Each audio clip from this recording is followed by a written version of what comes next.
It should not encourage spending, and it should not create price controls. Because I wrote price controls because that's something that governments tend to do in the future in situations like this.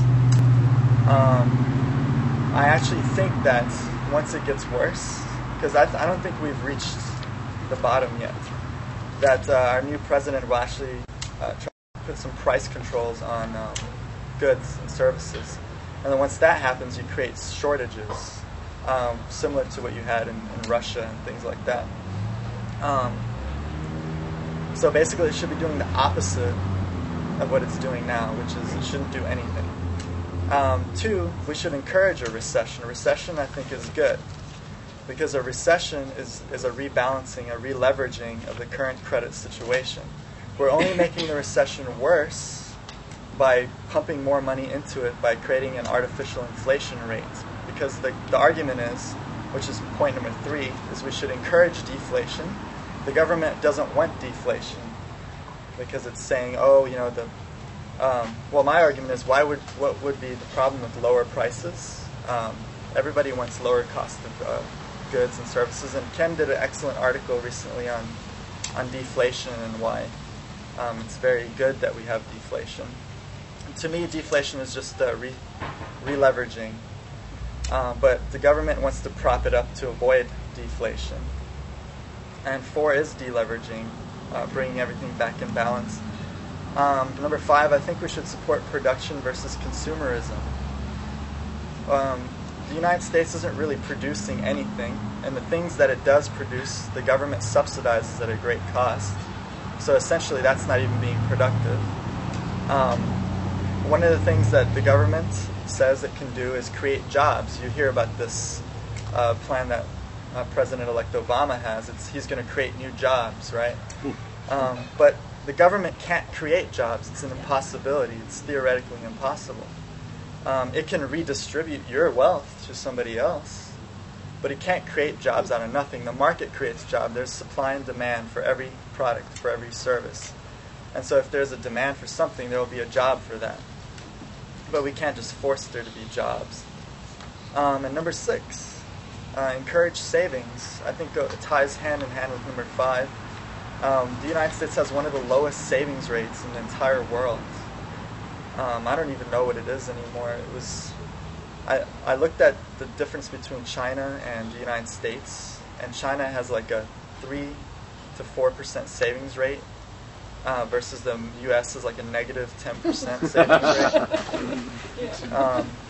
rate. And then theoretically, it wouldn't even be possible to have a negative savings rate. The only reason we have that is because we have credit. So what can you do as an individual? I made a list of some things that I think should be invested in. One is gold, and the other is silver. Gold and silver are both commodities that, over the hundreds of years that we've used it, has kept its value, and it's actually gone up. I don't have the numbers with me, but I think, I don't know, Ken, do you have, like in the 1970s, was it like 300 an ounce? Yeah, it started off at $35 an ounce in 1971, but then it went up to as high as 800, but then it went down to 300, so 300 in the 70s. Yeah. So what you get is, usually you get, as point number C is investing in commodities. Any kind of commodities like oil, gold, silver are going to be worth more in situations like what we're having now. One of the problems that why gold I don't think is higher yet is because the government tries to get involved again. Many central banks are actually selling off their gold reserves for a period of time last year to keep the rate of the price of gold artificially low, because they want to prop up their own currency. They want to make their currency worth more than the gold, because they're not backed by gold. So it wouldn't. So they want to lower the price of gold because people will exchange their currency for gold. So what they were doing is they're selling gold to artificially lower the price. But they can only do that for so long. Eventually it's going to go back up. In my opinion, I think gold in the future will be $3,000 to $4,000 an ounce. Higher estimates say $5,000 to $10,000, but I'm trying to be conservative. But Also, silver is another one. It's always been like secondary to gold in the United States. It's always been useful for smaller transactions. But silver has actually had a greater increase in worth than gold on the larger scale. Even it just doesn't look as big because an ounce of silver. I don't know what it is today. Dan, do you know what it is today? It was like 11, 12, yeah. If silver goes from $11 to $14 an ounce, it doesn't look that big, but it's actually a huge increase percentage-wise. D, I also say D, E, and F are all foreign currency bonds and stocks. While I would say invest primarily in gold and silver, foreign currency bonds and stocks I think are important because foreign governments or foreign countries are actually propping up our economy. Again, that goes back to the trade deficit that we have. Like China, for example, has a huge surplus. Why? Because it's producing, it's exporting. Their country has a production base. Let's say, I think it's a myth to say that if China won't let the United States economy fail, because the myth I think is that because China is so highly involved with the U.S. that they need the U.S. to buy goods. I think that's wrong. I think that if something happened in the United States, China would just sell to its own people. It has a large production base, and so it doesn't have a threat. We are a consumerist base, so if something happens here, where's our production? What are we going to develop? There's nothing to build. Again, going back to when I was living in Japan or in Europe, I rarely saw a U.S. car driving around in the streets. But here I see tons of Japanese cars. I see tons of European cars. In Japan I see tons of European cars. But here it's kind of reversed. So I think that if something did happen, those foreign countries would be...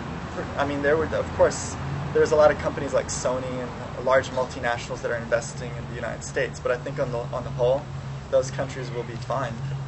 And so my thoughts are investing in foreign currency bonds and stocks right now is a good thing to protect your assets. So I say, G, dump your dollars. Exclamation point.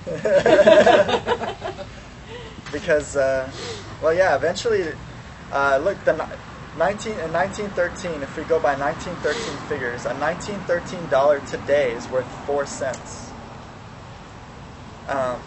So that tells you how much the dollar has declined since the Federal Reserve came into creating monetary wealth. Let's see.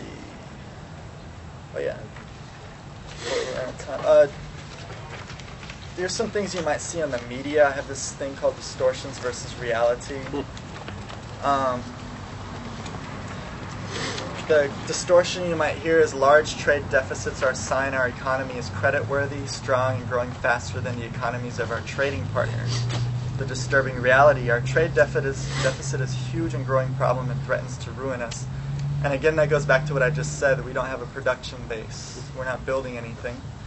We can borrow from ourselves to build rail systems and things like that, but that's not productive. The next one, comforting distortion. Core inflation is moderate and is well under control. And the disturbing reality is core inflation excludes food and energy from producer and consumer price indices. I should have wrote indices that understate real inflation to begin with. Actual inflation is considerably higher and also exists big time in the form of a housing bubble being represented as a strong housing market. So when the government measures inflation, it usually talks about CPI, Consumer Price Index, which doesn't include many food and energy costs. Like price of fuel and oil are not included in CPI, for example. Even though we know in the past 4 or 5 years the price of oil has gone up dramatically. It's down now, but it'll go back up. Let's see. Comforting distortion. Increases in CPI are an indication that the risk of deflation is being successfully combated. Disturbing reality. Deflation risk is pure bunk designed to distract us from the real problem, which is inflation.